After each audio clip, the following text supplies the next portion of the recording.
निर्मल चौधरी की गिरफ्तारी ने कांग्रेस की गुटबाजी को किया बेनकाब। राजस्थान में कांग्रेस के भीतर गुटबाजी किसी से छिपी हुई नहीं है। गहलोत पायलट के बाद अब जूली और डोटासरा के भी अपने गुट है, जो पार्टी विद इन पार्टी के संकेत हैं। कई तरह से बंटी भी कांग्रेस हर बार ये कोशिश करती है कि ये सिर्फ फुटअव्वल बाहर सड़कों पर न उतर जाए, लेकिन कांग्रेसी नेताओं की फितरत ऐसी है कि बात बेबात या गुटबाजी चर्चाओं के केंद्र में रहती है। राजस्थान में निर्मल चौधरी की गिरफ्तारी के बाद अब यह गुटबाजी नए सिरे से सबके सामने आ गई है। दरअसल निर्मल चौधरी ने राजस्थान विश्वविद्यालय के छात्र संघ चुनाव में निर्दलीय चुनाव लड़ा था और इस दौरान कांग्रेस के छात्र संगठन एनएसयूआई से चुनाव लड़ रही तत्कालीन कांग्रेस के मंत्री मुरारीलाल की बेटी निहारिका जोरवाल मीणा को करारी शिकस्त दी थी। यह हार कांग्रेस के लिए हमेशा के लिए एक सिरदर्द बन गई, क्योंकि कांग्रेस सत्ता में रहते हुए प्रदेश के सबसे बड़े विश्वविद्यालय में भी अपने उम्मीदवार को नहीं जितवा पाई थी। इस हार की पटकथा इतनी भी मुश्किल न थी कि समझ ही ना आ सके। निर्मल एनएसयूआई के टिकट से चुनाव लड़ना चाहते थे, लेकिन गहलोत के हस्तक्षेप से उनका टिकट गया। टिकट कटने के पीछे स्पष्ट कारण था निर्मल का पायलट समर्थित होना। निर्मल की यह जीत भी पायलट समर्थित विधायकों अभिमन्यु पूनिया, अनिल चोपड़ा और मुकेश भाकर को समर्पित रही। इस जीत के साथ ही यूथ कांग्रेस में पायलट ने अपनी पकड़ एक बार फिर दोहरा दी। इस हार का सदमा गहलोत को ऐसा लगा कि अब तक राजस्थान में छात्र संघ के चुनाव नहीं हुए हैं। वर्ष 2024 की शुरुआत में निर्दलीय निर्मल चौधरी ने कांग्रेस के छात्र संगठन एनएसयूआई की सदस्यता ग्रहण कर ली और राष्ट्रीय चुनाव प्रभारी के तौर पर जिम्मेदारी संभाली।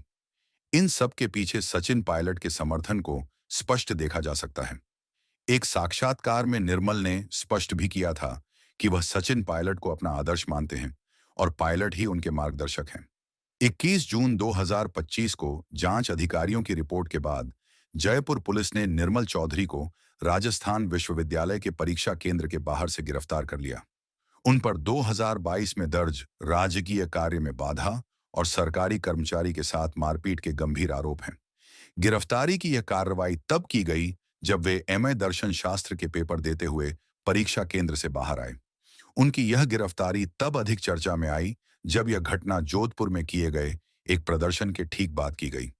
इन सब के बीच दिलचस्प यह है कि चुनाव में पायलट के समर्थन और फिर एनएसयूआई नेतृत्व की भूमिकाओं के बावजूद इस बार कोई भी निर्मल चौधरी के बचाव में प्रत्यक्ष रूप से सामने नहीं आए।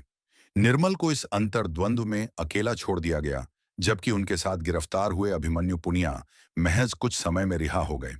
इस मौन प्रतिक्रिया ने कांग्रेस के भीतर फैली अंतर्कलह को उजागर कर दिया है, जहां एक ओर छात्र नेतृत्व को मौका देने की बातें होती हैं और दूसरी ओर जब वही युवा नेता मुश्किल में होता है, तो पार्टी की सहमति और समर्थन अचानक से गायब हो जाता है।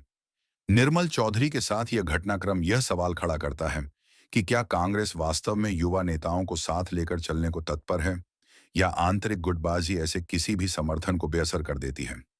जिस छात्र नेता ने अपनी जीत से पार्टी को गौरवान्वित किया, आज उसकी गिरफ्तारी पर सुनाई पड़ती है केवल अदालत की कानूनी गूंज।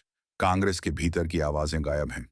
इस चुप्पी ने प्रदर्शित कर दिया है कि संगठनात्मक मजबूती और वरिष्ठ नेतृत्व का भरोसा कितनी आसानी से जमीनी सतह पर टूट सकता है, और अंतर्कलह ही वह बड़ी कमी है जो किसी भी राजनीतिक परिवार को अकेला छोड़ सकती है।